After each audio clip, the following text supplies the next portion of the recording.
Nagpunta kami ng Munich ng asawa ko dahil sa cravings ko at sa cherry blossom tree. Nagpas kami papuntang train station at pagbaba nga ng Munich station, sumakay pa ulit kami ng S-Bahn. From bahay papunta dito, inabot ng almost 2 hours ang biyahe, kasama na ang waiting time. At andito na nga kami sa Olympia Park, kung saan may cherry blossom tree. So almost 4 years ko dito, now lang ako nakapagpa-picture at nakakita sa malapitan nito. At grabe, ang ganda pala talaga niya. Lalo na favorite color ko ang pink.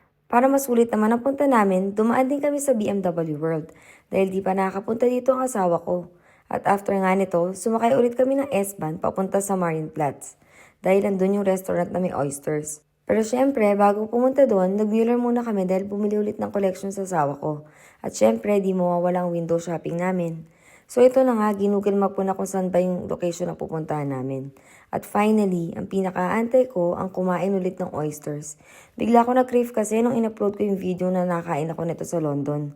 Ang price nito is 4 euro each, so 4 binili ko at pinatry ko na nga din asawa ko. Kasi di siya masyado nakain nito eh. Grabe talaga, pag nakain ako nito, feeling ko nasa dagat ako. Napaka-fresh.